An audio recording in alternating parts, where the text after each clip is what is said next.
Good afternoon, everybody. Welcome to the National Veterans Technical Assistance Center NVTAC's webinar series for HVRP, the Homeless Veterans Reintegration Program. Today's webinar is Employers, the Other Client in HVRP. Before we get started, I have just a few logistical items to go over. My name is Cindy Borden. I'm the Director of Training and Technical Assistance at the National Coalition for Homeless Veterans, and we are one part of the National Veterans Technical Assistance Center. You'll hear from my colleague in just a moment. But first, just a few logistical things. You may have already noticed that your phone lines have been muted. You will not be able to ask questions through the phone during this webinar. However, if you look to the right side of your screen, you'll see kind of a GoToWebinar toolbox there. And if you click on the questions icon, the word questions, you'll be able to submit questions through that feature. And we will have time for questions throughout the webinar itself. Immediately following the webinar, we will have a survey that will pop up. We really ask you to take 2 or 3 minutes just to complete that survey. Your feedback is really important. We use it to shape future webinars. The webinar will also be recorded, and it will be available 24 hours after the end of the webinar. And you will receive a follow-up email that has a link to that webinar recording in case you missed part of it or want to listen to it again. And the survey will also be included in that link. So if you don't get a chance to complete that survey for us today, if you could do it at that time, we'd really appreciate it. With that said, I am going to pass things over to John Rio from Advocates for Human Potential, who's going to be our facilitator for today's webinar. Thank you, Cindy. Appreciate it very much, and welcome to everybody in the HVRP community who has joined us this afternoon. We're glad to have you. I should say that if you have a chance while you're listening to me, please use the chat box on your screen there, and just give us your sign in, if you will. Give us your name and organization or your city where you're from. That would be great. Just a simple hello from you. That would be great. Would always love to hear from people, and it also confirms your use of the chat box. So please take a minute to just sign in for us. That would be wonderful. And today we have our guests, panelists, include both a couple of Homeless Veterans Reintegration Program staff who have been at this for some time and doing the good work, as many of you do. And we're glad to have them with us. We also have 2 employers that we've lined up to speak with us, given our topic is about how to work with our other customer in HVRP. As you know, we are about a dual customer approach. We work with our veteran participants to help them develop the skills and capacities to work competitively. And we also work with employers so that we're trying to help them satisfy their need for talented labor and the work that they have to do in order to make money for their companies and to produce a service or product. So, so we take a dual approach to this. We're also going to do, so this is going to be not a didactic presentation, but more of a discussion where we'll talk about the issues of developing an employer relationship and placing veterans.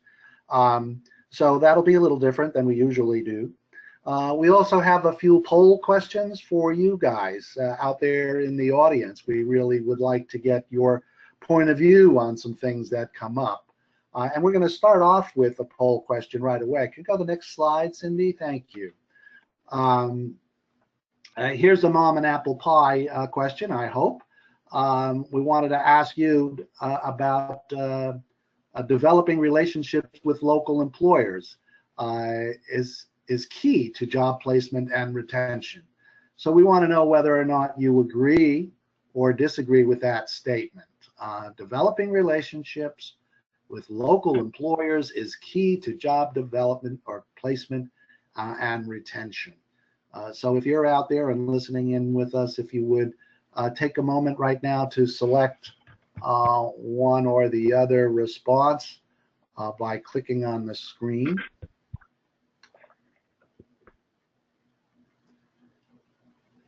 And we'll give it a second. People are responding, I assume. Cindy, can you tell me that? Yep, we are at about 75% having responded so far. Oh, great. And we've started off with what I hope is an easy one. So let's go to the responses, Cindy. What did we find out from this? Well, 100% of the folks that responded yes, that they agree with that question. Great. There's no surprise in that, and everybody's confirmed. Let's go to the next audience poll question, and let's see if we can get you to respond to this question. Give me 1 second, John. There we go. We're going to launch it right now. Great. We're launched in. Here is the question to you. So, audience, how many face-to-face meetings did you have with an employer in the past 2 weeks? So let's just roll this back to 2 Thursdays ago. Between then and now, about how many face-to-face, I'm talking, directly in front of, and not talking about telephone calls, face-to-face meetings with an employer. Think for a second and give us your best answer as described in one of those selections. Face-to-face with an employer. Yes, I have. No, I haven't. How are we doing there, Cindy? We about 70%? We are. I'm going to just close that. And I am going to, so it looks like, John, we have, out of those folks, a little over a third, 36%, answered that they have not met face-to-face with an employer in the last 2 weeks. And about 60% have met between 1 and 5 times. And then we have about 5% who have met 6 to 10 times. And nobody has met more than 10 times in the last couple of weeks. Great. Well, and this is just a point in time question, but obviously it would be different if we ask it 3 months from now. But we found when we do ask it, it tends to stay within the point in time, if you will, estimate. Excuse me. So the majority clearly have had 1 to 5 employers that they've met with face to face. So that means to me that you're out there trying to support the work of your veterans, or trying to develop new opportunities for veterans and build your relationships with your employers, which is the core activity in employer development. Next slide, please. We have, as I mentioned, these are our panelists for today. And we're fortunate to have from the Houston area, Roxana Ruiz, who's with Allied Universal Security. She's an employer that has been working with the Volunteers of America of Texas, where Daryl Harper is the coordinator. Hi, Roxana, are you there? Yes, I am. Hello, everyone. Welcome. And Daryl, are you with us there? Yes, I am, and good afternoon to everyone. Glad you joined this this communication. Great, Daryl, thank you. We've also have invited Keith Adams from PODS in Denver, as well as our staff member from the Colorado Coalition for the Homeless, their HVRP program, Marcus Weaver. And Marcus's boss, Tammy Bellafuto, is also, I believe, on the line. Tammy and Marcus, are you there? Yes, we are. How about Keith? Did we find Keith? We did not find Keith, but actually we're having a job fair right now, so I grabbed another employer if that's okay. Well, if there's somebody who's willing to join us, I would appreciate that. Is that person with you now? Yes, her name's Rosalita Perez from May Trucking here in Denver. Terrific. Hi, Rosalita. Welcome. Hi, thank you. Glad that you're not bashful and are ready to jump in and work with your partner there. Next slide.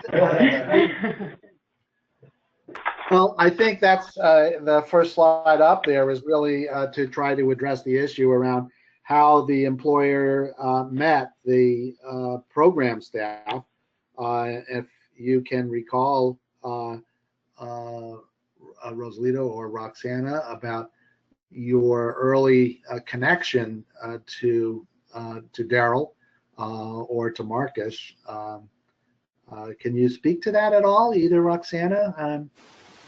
Hello, John. Yes, this is Roxana. Yes, I met Daryl. I think before the Volunteers of America came on board with the program, we met through a previous program that he was at. So we've been working together for several years, if I'm not mistaken, Daryl, within putting our veterans back to work, helping, with anything that we can on my end as a regional recruiter for the Allied Universal Security Services, and Daryl on his end. Whatever is needed between us, we try to coordinate to make things easier, and assist them with employment for the Houston area. Great, Roxana, thanks. Daryl, do you recollect that meeting, early meeting with Roxana? I could say it's at least 5 years we've worked together, and we met at a VEDBAC meeting where the organization I was with prior to Volunteers of America had a quarterly meeting, and we would invite area employers, especially their veteran representatives, to that meeting and exchange ideas on how to get kind of a veteran's preference with their companies. And Roxana jumped in with both feet, and she's been in the water with me the whole time. She goes out of her way to accommodate the veterans that we do send her way, and her team assists her in that effort. So it sounds like it was in the context, Roxana, of this a meeting that Daryl held at his old agency, where these employers got together and because they had some kind of interest in veterans and in getting the kind of labor you needed. So I suspect that in your role, you're constantly looking for good talent. Absolutely, we are. And just to let you know, we a lot of our veterans that we hire, we try to do our best on offering the best positions, like Class A buildings, locations that pay rate it's a little higher than regular or average pay rate. So yes, absolutely. Great, we appreciate that extra attention to our veterans. It sounds like that phrase, you served us, we're going to serve you, kind of thinking. Rosalita, are you there from? Yes, I am. So did you just meet Tammy and Marcus today? No, not at all. We go back a couple of years, actually. When I first met Marcus, he was doing some networking out at a job fair, and since then we have just grown and kind of followed each other over the years. As May Trucking is very big at hiring veterans, we offer a GI Bill apprenticeship program, and we're also reimbursing them for their Class A CDL if they're using their GI Bill apprentice program. So again, working with Marcus, he's referring people to me, and I'm referring people back to him to help them meet their needs and get them where they need to be. Well, that's terrific to hear. Cindy, could you go to the next slide, since I think Rosalinda has already jumped up on to that next slide. And sorry, Rosalind, I don't have your trucking company picture up there. No worries at all. We have a truck, so we're in the same industry. All right, that's good. That's good. Well, because we view our role here at the Technical Assistance Center, as well as in all of our HVRPs, is to showcase the contributions employers are making to give a hand up to our veterans who face some challenges in getting back to the work world. So much appreciated, and kudos to you. So you were describing that you sort of have a back and forth ongoing relationship with Marcus. Marcus, what's been your experience with that? Well, it's been great because a lot of guys, when they get out, a lot of veterans, they want to get into driving. They think that's their pathway or career, and it is a career pathway. And there's a huge shortage of drivers right now. And so I went out networking and ended up meeting Rosalita, and we just had this relationship. And I asked her what she was looking for and what types of ways that we can help veterans, and talking about backgrounds and things like that, what she won't accept, what she'll take, and all those things. And so as I get people who come through our doors to our HVRP orientation, and then we have that first VOC appointment, that's when they tell me, hey, I'm interested in CDL. And I go, ding, well, I got this lady who's, has this program, and she could help you get funding. And we talk more like that to the actual client. And then we move on and give them the direct lead to Rosalita. And I swear within 24 hours, she gets in touch with them and lets us know if she's going to work with them or not, or what they need, or how we can help that individual. And it's kind of like a team effort. So it's a deep relationship with the employer. That's what it's really all about. And then the recipient is the HVRP client. It sounds like both Marcus and Daryl, your approach is not to simply go find an opening for your veteran, but to go out there and build the employer relationship. So when an opening might arise, or you might, if you think you have a candidate that's well suited either to Allied Security, or is it May Trucking? Do I have that right? Yeah. Yeah. If you have a candidate who might be suited to May Trucking, you have an employer that you can contact, and that veteran can go and explore if there's a career or job opportunity for them. So it's a different way, rather than the traditional way of, we've seen programs that go out and say, hey, I have a job as a truck loader or a dispatcher or whatever, and you come back to the program and say, does anybody want to be a dispatcher? Rather than go that route, you seem to be more client-centric, that is, seeing what your veterans want, and then you have employers that might be a good fit. Is that correct? Yeah, absolutely. Yeah. We kind of don't live in we kind of live in the hidden market. We don't live in the hidden market. We live in the direct lead. So all our employers, they know we work with veterans, and so they get excited because they know the veterans, they're the best, and so they make better employees. And so that's kind of what we do. We just get the direct leads, and so therefore when we have that client, then all we just have to do is just make a phone call or send a resume, and there you go. At the same time, if I may chime in, I'd also like to add that with my relationship, this is Rosalita with May, Marcus not only just goes out and gets leads, but we work together as making sure we're not setting them up for failure by doing tours of trucking and making sure they understand the lifestyle that they're getting into in this trucking industry, as we also like to make sure that they're understanding what they're getting into in the trucking industry, as it is a lifestyle. So we work very close with each other to make sure we're not setting these clients up for failure at any point. And John, can I add that it's all about an honest match with an employer. Mm-hmm. So just like you were talking about being client-centric, and also we use ONET to see what their interests are, it's all about an honest match with the employer. I like the terminology, an honest match. Daryl, how does that fit for the way you go about it? Well, with the security piece, then we look at the justice involvement, and excuse me, Roxana is very, very, very, very good at making sure that the clients that she will fit that mode that the company has as far as the regulations and state regulations. But what I like the most about our relationship is every Monday they have a hiring time frame for all people to come in.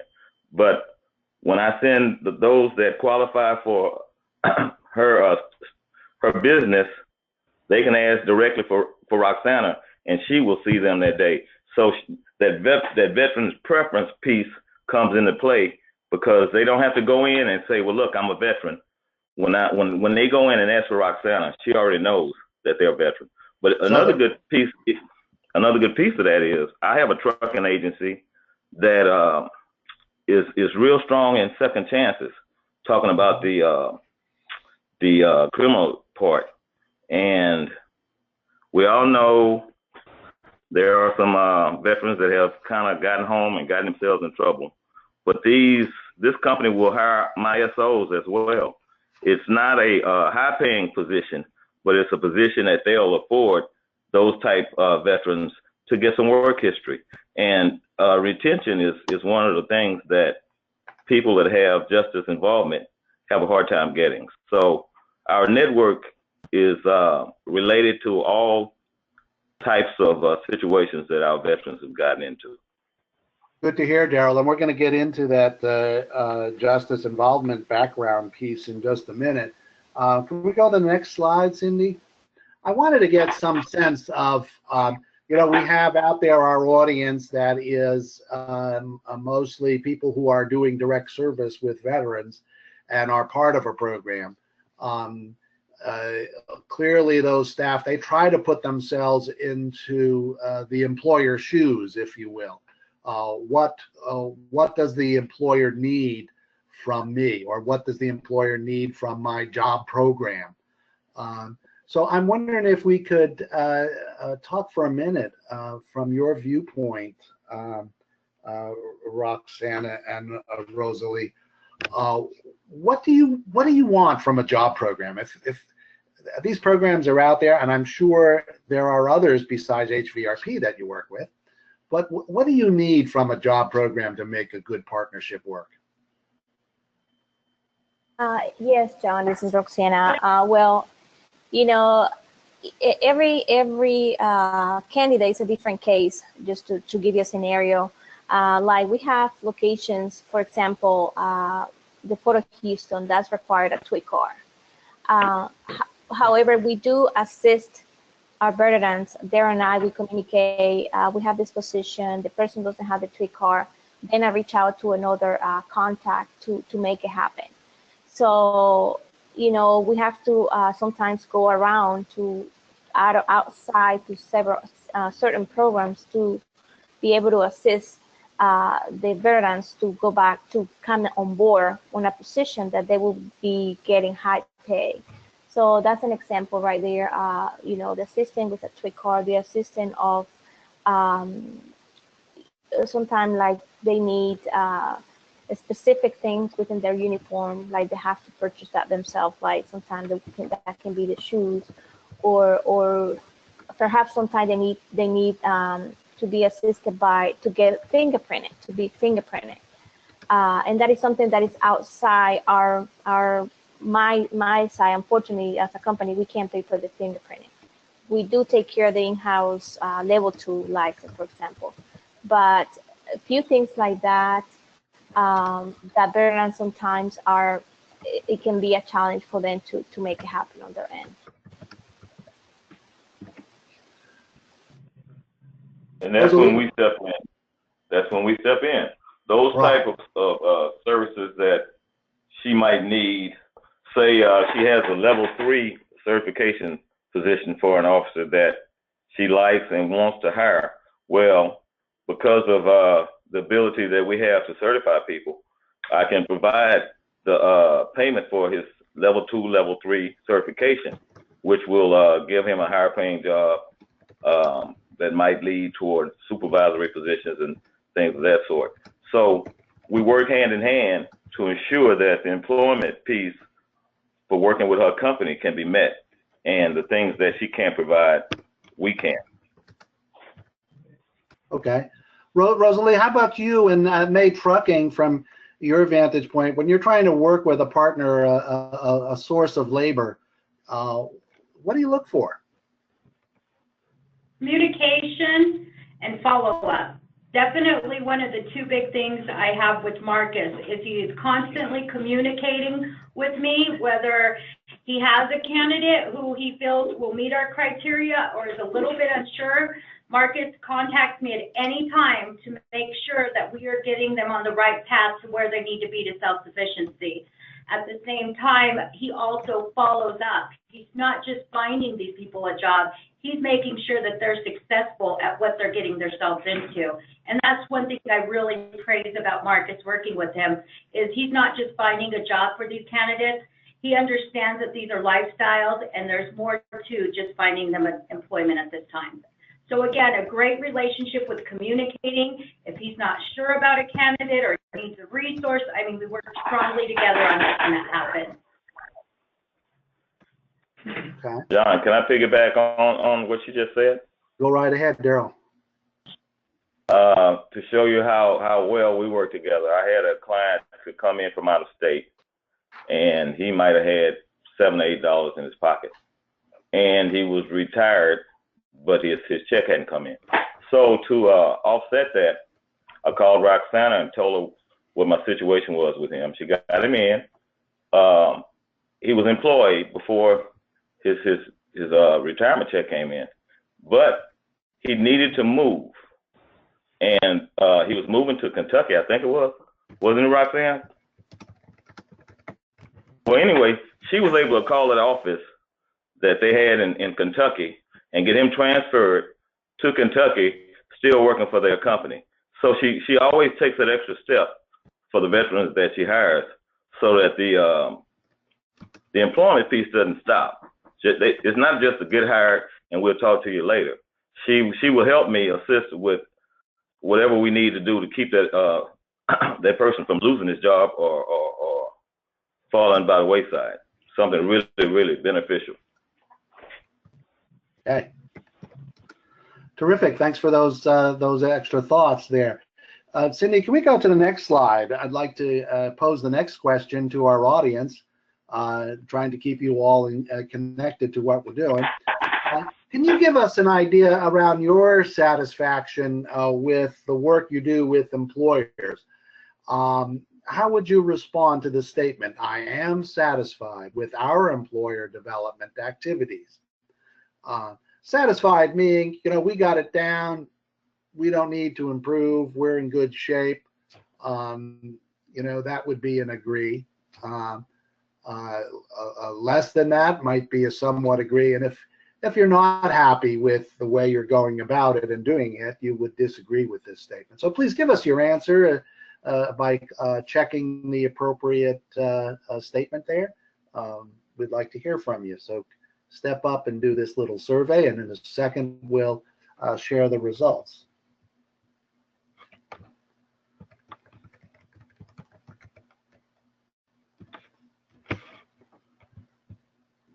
Cindy, how are we looking? Give me 1 second, John, and I'm going to actually show you. So we've got about 20% disagreed with that statement, that they were somewhat satisfied. I'm sorry, disagreed that they were satisfied. 68%, so the huge majority, said they somewhat agreed. And then we had about 12% who actually agreed with that statement that they were satisfied. Okay. So that was 68 on the somewhat agree and 20 That's on... correct. So about something. 2/3 somewhat agree. Well, so I'm gathering the interpretation of that is there's room for improvement on how can I do the best that I can do? How can I make use of cutting edge approaches in working with employers in my community? So that means you all that are listening are willing learners and are interested in getting tips and tidbits of how can I improve. Things like, if you caught early on in today's presentation, Daryl mentioned he had invited Roxana to a business advisory council meeting. There's a tidbit of information. Having an advisory council that periodically meets who are interested in hiring veterans. Bring them in, have a discussion. Daryl has now a 5-year relationship since he started that with Roxana. So I thank you, Daryl, for that. I think that's a good tip. Let's move on to the next slide.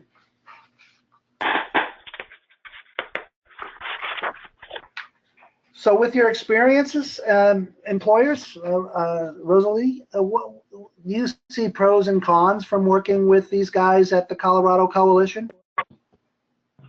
Well, you know, there's always going to be pros and cons, but it all bears down to making sure we're not setting that lifestyle while they're out there. Sometimes this lifestyle is not for everyone, and therefore we don't want to pursue to get them a Class A CDL and get the funding for it. Where there's some people who in this population they're veterans, they're used to being out in this lifestyle and they're perfectly okay with it. So there's always going to be an up and down with, you know, if we're not setting these people up for failure and making sure this is a lifestyle they can live. But more so, I just feel there's going to be pros and cons with depending on the type of needs that they're meeting and what we can do to help them out without, again, setting them up for failure and making sure this is a lifestyle they can live. And that's one thing I enjoy working with Marcus on is we communicate and we have built that relationship where we can go back and forth and do tours to make sure by facility they understand what they're getting themselves into, to communicating about, you know, from criminal history to driver's license. I mean, there's different criterias and everything, but I feel there's always going to be pros and cons, but for the most part, there's a lot of pros working together. Great. And Roxana, do you see some pros and cons to working with Daryl's shop? Oh yes, I do definitely. I mean, the pros, they already have the experience, you know, that we're looking for in our business. So they're used to, you know, patrolling and everything within, you know, within security services. And to let you know, those are the individuals that kind of like moving to the next position. We always promote with them. So we might hire someone right now for a regular position, then the few months they can be supervisor up to a management positions. Like I have several cases right now that someone was hired for a supervisor. Right now he has a big account in downtown Houston as an account manager, you know. And of course we get the cons, you know, that it happens. Unfortunately, everyone must be able to be licensed by the state of Texas, and that is something that we, you know, we would like to help on it, but it's out of our lead on that when they're not able to obtain the license. So perhaps we might hire someone that meet our criteria as an employer, but then as to be licensed by the state, they don't meet that criteria, then we'll have to separate from them. But we try to work with things like me. I work a lot within the HRPs on that level. You know, and I'm upfront with them. Like if they share with me they have something that will prevent them to be licensed, then I don't like to waste their time on that, you know, and I tell them, hey, listen, we can try and see what happens, but if it's a conviction that the state will not allow, unfortunately, will be something that the person will not be licensed. But the percentage that, you know, that I have worked with on that level, it's not too high, to be honest on that, because I try to prevent a lot of those things to be caught on the middle of the road. So we try to be upfront at the beginning. That way, the individual continue working for the company. So you're basically saying that you have to put out there that you're a security company, and I should say that a number of our HVRPs in the audience do work with security companies because we know that veterans make good staff for those companies. But you have to put out there when there are positions that will allow for a misdemeanor, while other positions, you know, absolutely not, totally clean record.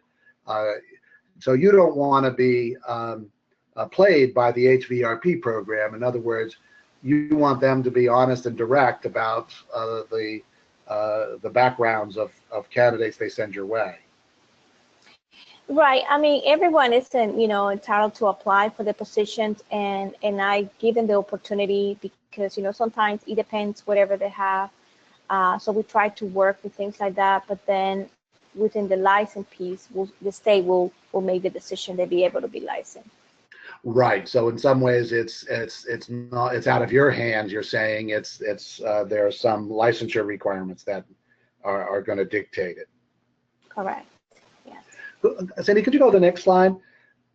Because I think I've heard from both May Trucking and Allied Security that our veterans are important, and they want to go the extra step with our veterans. Am I understanding that correctly, Roxana and Rosalie? Yes, definitely.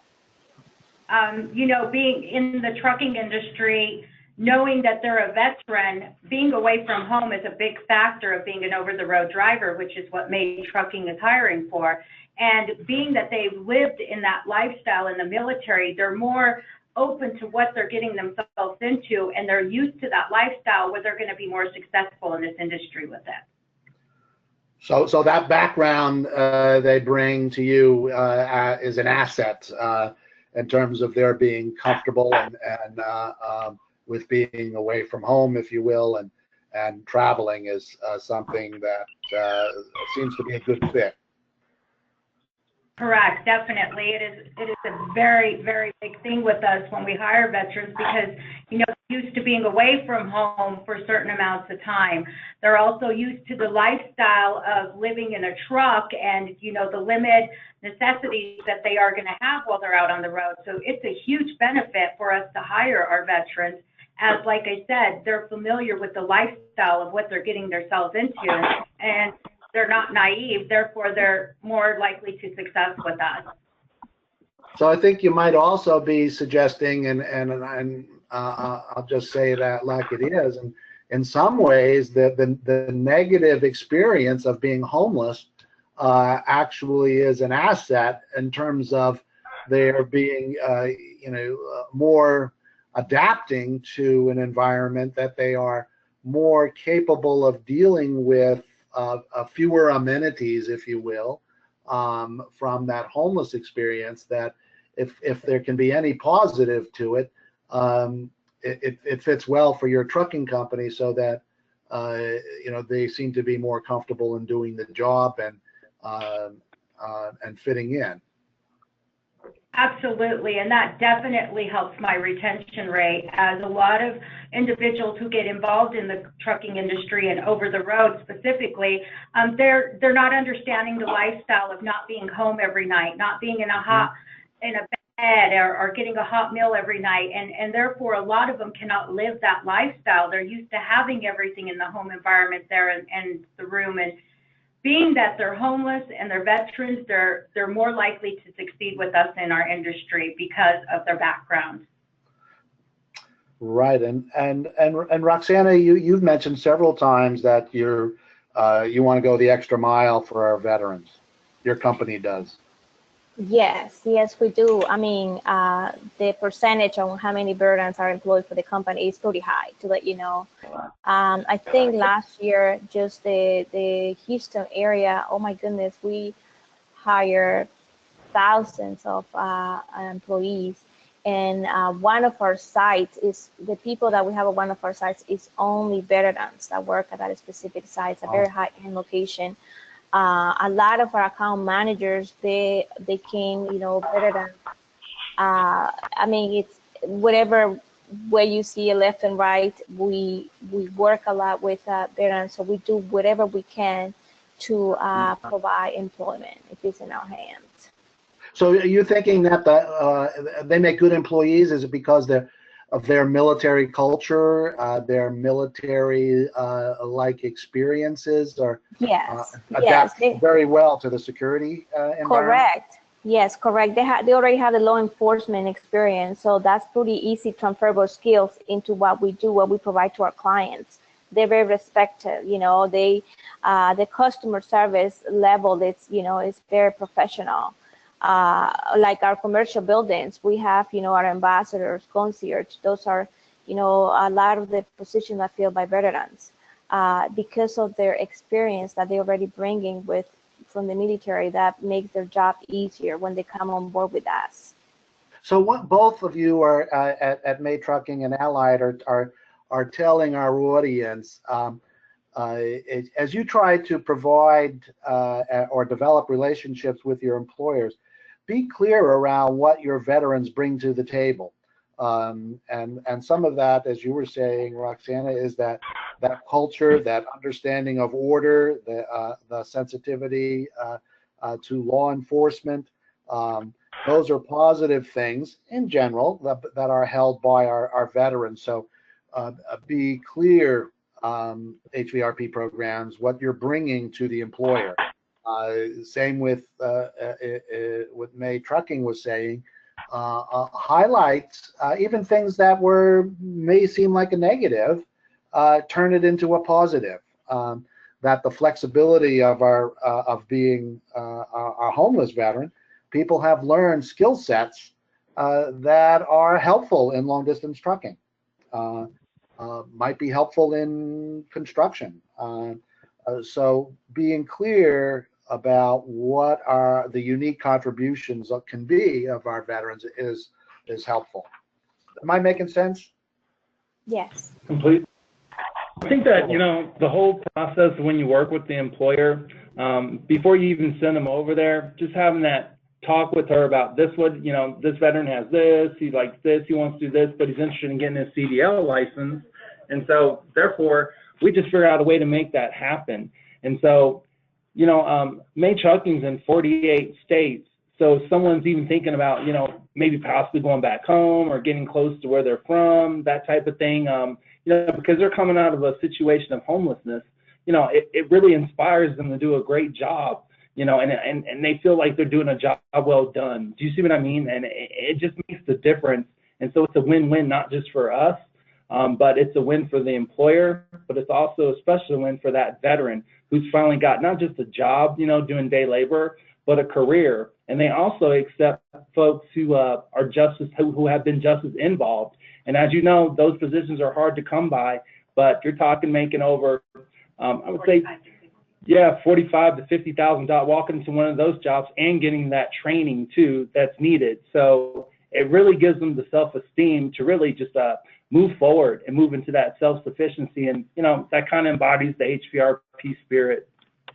Yeah, I think you're right on the money, Marcus, in more ways than one. But Cindy, could you move to the next slide, which it is a particular challenge for companies, and not just Allied and May Trucking, but for others as well, who may even have an interest in trying to help out our veterans with a hand up. But sometimes that background, the old saying about, you've done the crime, you've paid the time, doesn't seem to hold up when people are released from correctional supervision. That is, they've done their time in prison and are back out trying to get into housing and a job. Their background follows them like a dark shadow, and it does have consequences for their re-engaging in employment. Any further thoughts about this from Roxana or Rosalie around this challenge of people, including veterans who have backgrounds, and there are limitations on what you can do as an employer. I understand the risk management issues, but what are any further thoughts around or advice to our programs around what to do with helping these veterans get jobs? Every employer is going to turn on their requirements for that background check. And again, it is a little complex because it's not only May Trucking's decision, but we sign contracts to get items delivered. And what I've run into is some of them people we're contracting with are not okay with some of the backgrounds. But at the same time, May Trucking is one of the more lenient companies out there with a criminal background check, as our thing is if we give them that second chance, they're going to work harder and appreciate that second chance. Therefore, they're going to stick around, and that's going to help our retention rates. It's a win-win situation. So we are very, very lenient towards our background checks and what we're looking for. The hardest part, I would say, about being an over-the-road driver is being able to be on probation or parole and leaving the state of Colorado is one of my biggest heartaches right now. But I am working with May Trucking, and we have a trial running right now where we have a couple people on probation, and I'm working with their probation officers, so they are over-the-road drivers with permission. And my ideal would be to be able to expand this to more of our veterans and people in this situation, as I feel they're going to work harder, they're going to last longer, and that's going to be a great retention rate in this industry for May Trucking, especially with our unemployment rate in Colorado right now being at 2%. We have to get creative, and starting with that background check is going to be huge. Right. In fact, if you had to avoid the justice-involved population altogether, that would really be terrible for your labor force. Oh, exactly. Roxana, you're in a slightly different situation with doing security work. Do you have any further thoughts about this background issue? Well, unfortunately, it's kind of a little tighter in our field because of the license that must be able to be obtained by the state.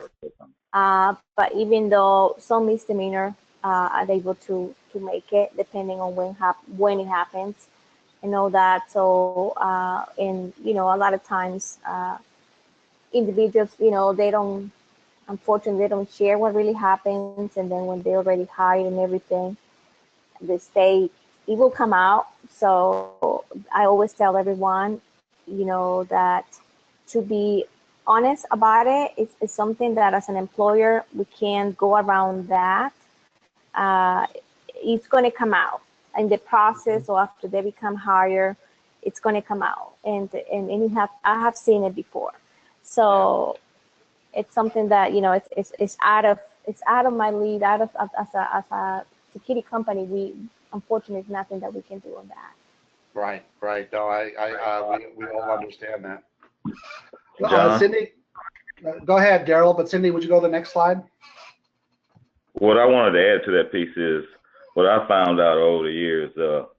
Your smaller companies, your mom and pops, tend to have a kind of more acceptance to giving a veteran a second chance, especially if it's a veteran, because of that preference piece.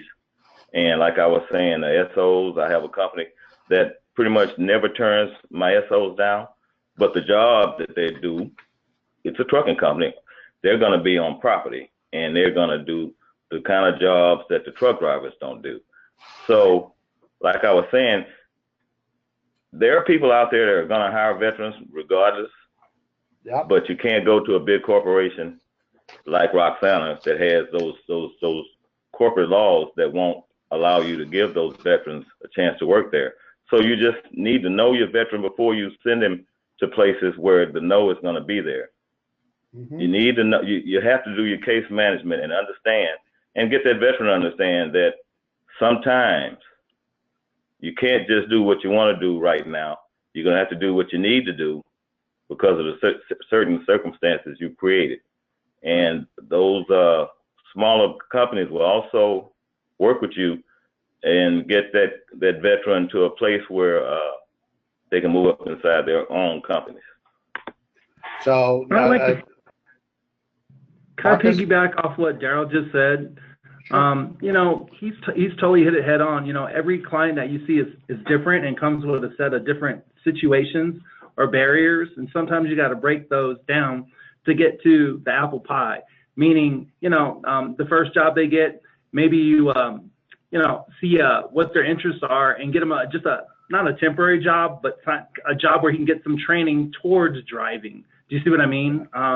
Maybe work at a taxi place for a while, or get their license together so they can apply for a place like May Trucking and those type of things. And so, you know, knowing what the employer needs or what they're looking for really makes it a lot easier to place these folks, because you got to get them to that place. Do you see what you follow me? And so once they get to that place, well, then the Rainbow's a great job making 45,000 or 50 at May Trucking. But it took, you know, maybe a year to get there because you had license issues, or you had this issue, or you couldn't pass your DOT physical, things of that nature. And so it still depends on that relationship, not only with the client, but the employer, to make sure it's a good fit. I'm hearing you say, Marcus, keep your eye on the career goal. It may take 2 or 3 jobs and some in-between training to get there, but that's all well and good, and veterans might need to do that. But keeping in mind what their career goal is still viable, is still achievable, but you may have to do some in-between things. Employers, what do you think on the slide that's up now? Are recognitions important to you? You know, plaques or a newspaper article in some way acknowledging your partnership. Is it helpful? You know, it always is helpful. At the same time, it lets the community know that May Trucking not only hires truck drivers, but we're also involved in the community and being the support system. Whether, you know, for instance, taking our relationship above and beyond, we have equipment that we can utilize. For instance, I'll be driving a 15-passenger van August 5th and picking up people who are homeless and taking them to a facility so they can be fed and taken care of, and then taking them back to where they need to. So again, it just lets the community know that May Trucking is not just here to hire Class A CDL drivers and put people to work, but we're very involved in the community, from giving them our damaged freight to helping them with supplying lunches or meals or anything we can for meetings and staff appreciation stuff.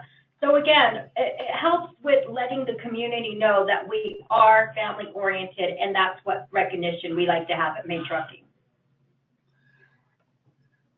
Roxana, do you guys value recognition by groups like HVRP?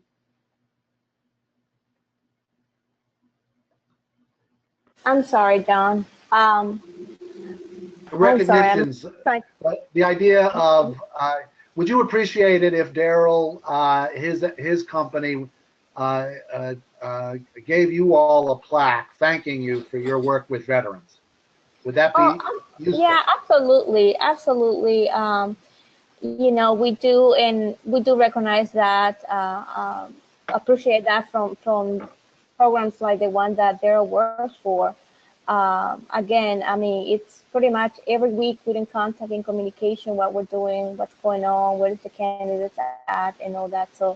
So our relationship, you know, recognition, it is important, but as a company and me as personal, you know, I appreciate everything what these veterans have given for us, and giving them a second chance. I think at some point I've given it to myself.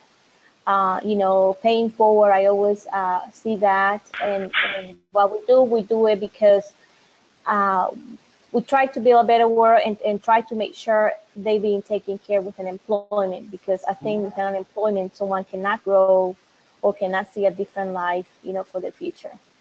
So I'm hearing both of you say to our programs that are listening today is remember to recognize the employers you work with. A plaque, a byline in a newspaper article, a breakfast celebration of some kind, whatever it is you can do to recognize them as your partners and that they're doing something important in your community. So keep that in mind, HVRPers. Recognition to employers is a good thing. Next slide. I also wanted to say, if you have any further questions, please put them in the chat box, and Cindy will be sharing those with us in a second, I think. But just last poll that we wanted to put out there to you is whether or not you've met with your local veteran employment representative, or an American Job Center business service rep in the past month. This gets to your partnership with your AJC. Have you connected with your AJC around employers? A yes or no? Give us an answer if you would, those who are still with us.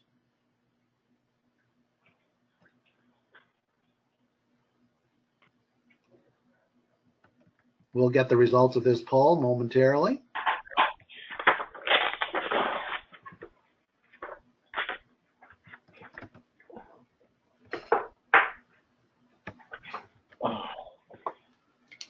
Cindy, how are we doing? So, John, we have a little over 2/3, 68% are responding yes, that they have had such a meeting. Okay. And then about 1/3 are saying no, they have not. Great. It sounds like a majority then are trying to work with their AJC, and yet there's still work to be done. And we would agree with that. We still want to try to figure out ways to work with our AJCs and their employer development activities so that all of our veterans can benefit from that. Please jump 2 slides. Just want to see if there are any other questions out there. Cindy, do you have any that you can see from where you are? Yeah, we had a question from someone who said, you know, I understand there's a lot of pros to this relationship with HVRP from an employer perspective, but they really want to hear more from the employers about what the cons might be in an effort that they might be able to address those cons or those negatives. Well, there you go, Roxana and Rosalita. What are the cons? What does Marcus do that drives you nuts? What is he doing that's not so helpful? Or Roxana, do you have thoughts about what's not so good in working with HVRP at the Volunteers of America? You know, we always very clear on what the position's about and everything. So Daryl is pretty much good on making sure the candidates that are interested meet the criteria of the positions. Not just within the skills and everything, also most important one with the backgrounds. Right. So he usually prevents for me to meet with someone that it will be definitely something that we will be able to do something to bring him on board. So we try to do our best on recognizing that before we get into the process. Okay, so be straight about the limitations of a candidate. And yes, because sometimes some candidates will tell Daryl, no, I have a misdemeanor. And then, it can happen that when they come to me in the goal, sometimes, not from Daryl's, but from other programs that I have worked with, when they're in the process, it happens that sometimes they even have an active case, you know, and that is something that no organization on these days will move forward within the employment. And that is time waste for both parts. So I will recommend our veterans to if they have a misdemeanor, to make sure that's what it shows on the court, to do their homework within what paperwork they might need requested by an employer.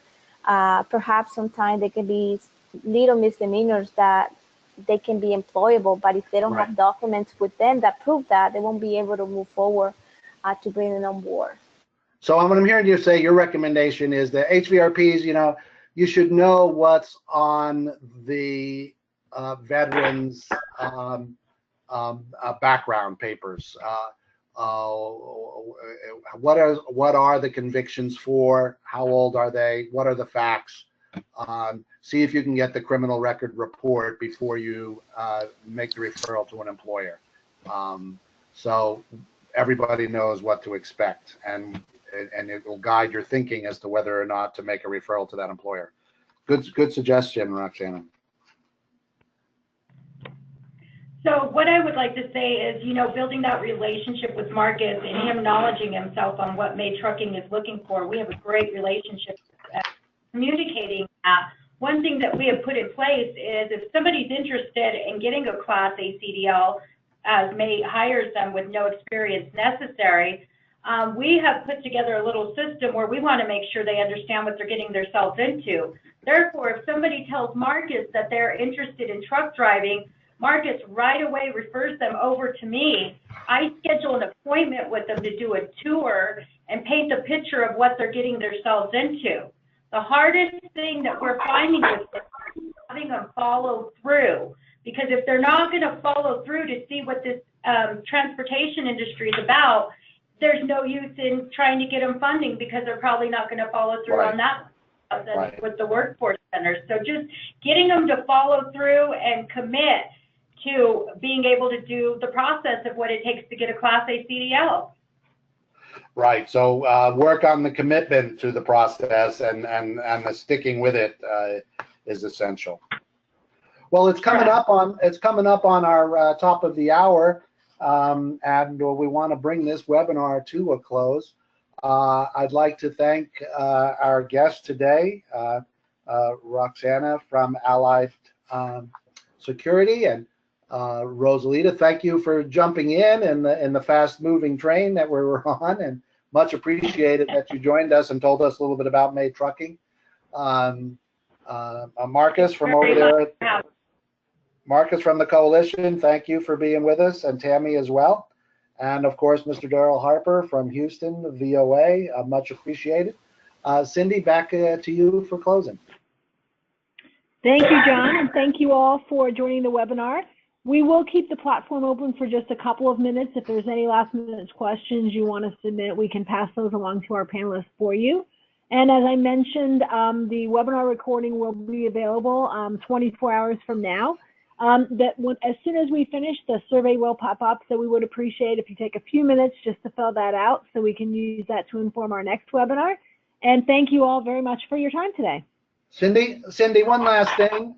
If I might ask our audience before you sign off, if you can make any comment about whether you like this kind of format, more of a discussion format than a didactic presentation. If this was okay for you, let us know that. If it was not okay, let us know that too. You know, we're here to serve you, and we can do that better when we hear from you. Thank you. Great, thanks, John. And I do believe the last question in the survey is kind of an additional comments spot. So if you forget to do that here on the chat box, you can do it there as well. Thank you all, and enjoy the rest of your week.